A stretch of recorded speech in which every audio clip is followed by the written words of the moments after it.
Eusebius, a very good evening to you. Thank you so much for your time. I know that Karima Brown was a very good friend of yours, and I know that you've been with the family throughout the course of this horrible time. Let's talk about Karima Brown and perhaps the legacy that she leaves behind as a respected journalist who went out of her way to get those scoops and insights on the inner workings of the ANC and political matters. Thank you for having me on Mpho. It's been a very difficult day for friends and for her family. It's a very close-knit family, and when the news broke this morning and her son called me, I was absolutely shattered. It's been an emotional roller coaster throughout, and we will have time to reflect fully on her legacy when we announce details of a more public memorial service, obviously within regulation, over the next week or so. But what I'd say in the moment is that there are plenty of things worth reflecting on. At least three for me are important dimensions of her legacy. The first is that Karima was very evidence sensitive. She trawled through documents. She cared deeply about facts. And whether you disagreed with her interpretation and argumentation, she always made sure that she got the basics right in journalism. You would think that's trite, but in a world of disinformation, clickbait, poor journalism, attention to evidence and facts matter. The second part of a legacy for me is that accountability is a buzzword we all take for granted in the media. I've said it in many interviews today, and I really do mean it. The acid test of accountability is when you are faced with power, including people that you may know personally from other parts of your life, previous parts of your life, like in the struggle against apartheid. And now they take up positions of power within the state, within corporate South Africa or civil society, and they sit across you when you are the host of The Fix or the Karima Brown show on radio, for example. What will you do? And she was fearless when it came to accountability. And then perhaps if one talks about a balance in terms of how you see her, I would say the more contested part of her legacy will be whether her refusal to be neutral was a good or bad thing. But in terms of how she saw it, Mpho, she wanted journalism to change the world, and she didn't want you and me to only record events and not be agents acting on the world. And so she didn't always take neutral positions on key issues of the day, but that was Karima as an analyst and as a broadcaster.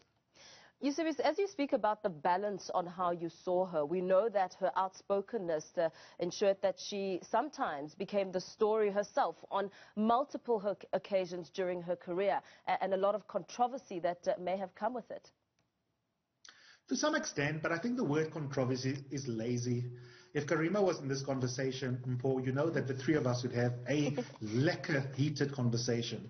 If we attach controversy to anyone's passing, controversial Chester missing, for example, in recent days, then the story goes viral.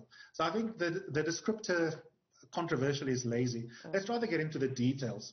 Karima had interesting blind spots. I was debating these with close friends the whole afternoon. For example, I think her gender politics could have been more substantive. I think she could have covered the opposition better as a journalist. That's another blind spot. And I think she was very state-centric in terms of her interest as an analyst and as a broadcaster. So there were blind spots there in terms of themes that were better or worse covered. But in terms of controversy, the only controversy is that South Africans sometimes struggle with deep disagreement. I get it as well. I divide the public as much as Karima did.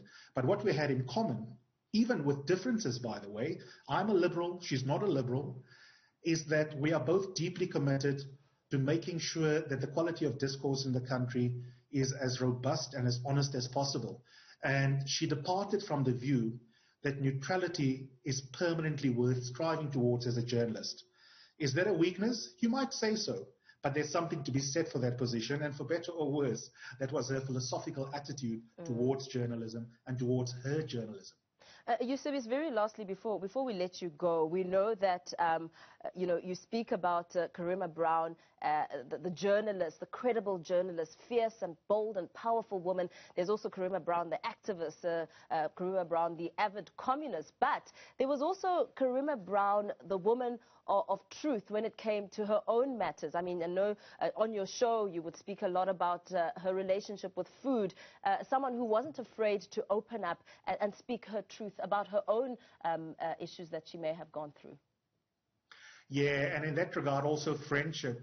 Another friend of ours, an industry colleague, Faith Daniels, reflected on this on EMCA today. Karima was a very loyal friend. If you were her friend, you were pretty much a friend for life, and unless you did something egregious. Our friendship coalesced around food, walks, going to restaurants, gossiping, by the way, a wonderful part.